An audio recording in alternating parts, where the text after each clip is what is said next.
They tax you. They want Mercedes-Benzes, Santon apartments, Dubai trips, and private schools.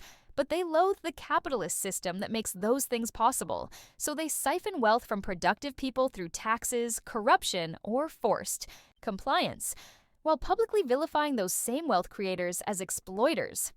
They tax you more. They tax you so they live in luxury.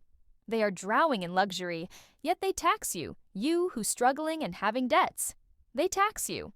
Tax you more, yes. They want to hike VAT, squeezing ordinary South Africans even harder, while they live like kings.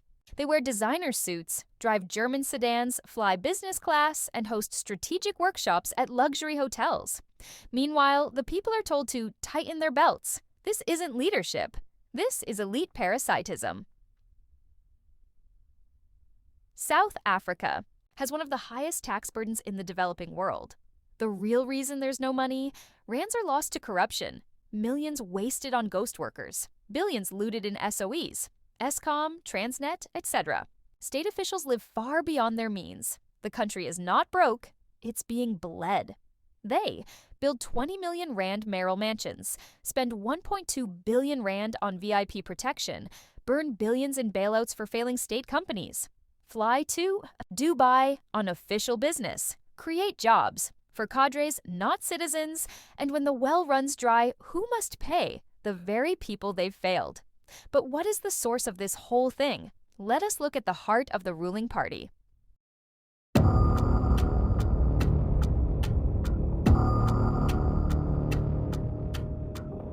Exposé. The National Democratic Revolution is Karl Marx in disguise. And it's destroying South Africa piece by piece. There's a reason South Africa is falling apart. It's not incompetence alone. It's not just corruption. It's Marxism, hiding in plain sight. The National Democratic Revolution, NDR, the ruling party's core ideology, is not some innocent roadmap for transformation. It's a recycled playbook straight from the blood-stained pages of Karl Marx's Communist Manifesto. And the ruling party knows it. They just don't want you to know. They've learned something their Soviet mentors never did. Don't announce Marxism. Implement it quietly. Subtle. Stealthy. Through policy. Through law. Through emotion. Wrap it in justice. Call it equity. Mask it as transformation. But the end game is the same. State control, wealth destruction, and the end of individual freedom. Fact: BBB is economic Marxism.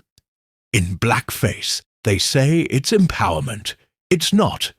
It's redistribution. Not of opportunity, but of ownership. The same Marxist fantasy of the people shall share, now weaponized through tenders, race quotas, and enforced compliance. Business owners don't build, they comply or collapse.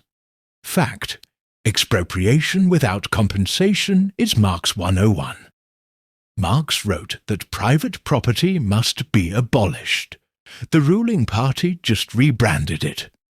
Expropriation without compensation is not land reform, it's legalized theft.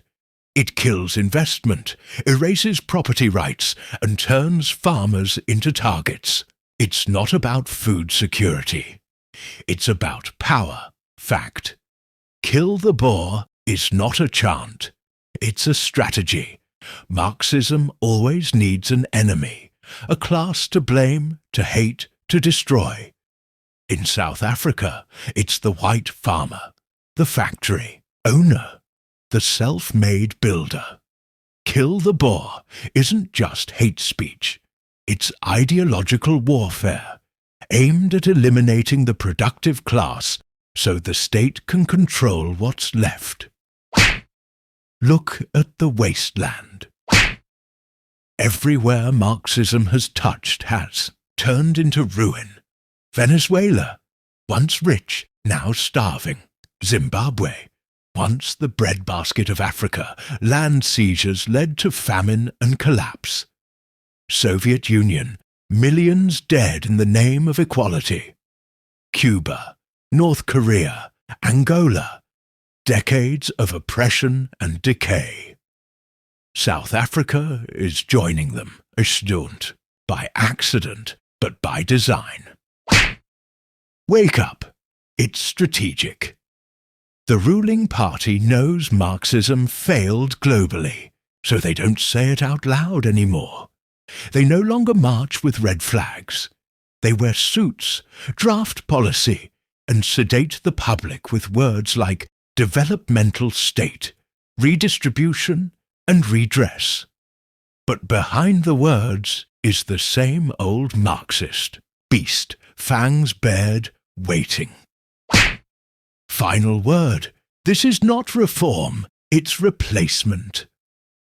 The National Democratic Revolution is not fixing South Africa. It's replacing its foundation with sand. The free market is being killed. Private initiative is being choked. Excellence is demonized. Wealth is vilified. And all of it is cloaked in the language of liberation. This isn't justice.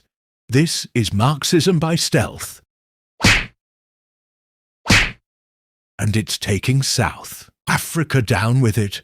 Expose it, name it, reject it, before there's nothing left to save. In the 1930s, Soviet dictator Joseph Stalin unleashed a brutal campaign against a group called the kulaks, independent farmers who owned land, worked hard, and fed the Soviet people. But because they were successful, they were labeled as enemies of the people. Because they stood in the way of state control, they had to be eliminated. So they were demonized. Their property was seized. Millions were deported, imprisoned, or executed. Result: mass famine, national collapse, and a broken people. The ruling party's ideological obsession with Marxism has found its modern kulaks. The Boers, the white farmers, the productive landowners. And the method: kill the Boer. It's not just a chant, it's a signal, a tactic, a class-based weapon that blames one group for all of South Africa's pain. First, isolate them, then dehumanize them, then legislate them out of existence. Finally, erase them. The kulaks were first. The Boers are next.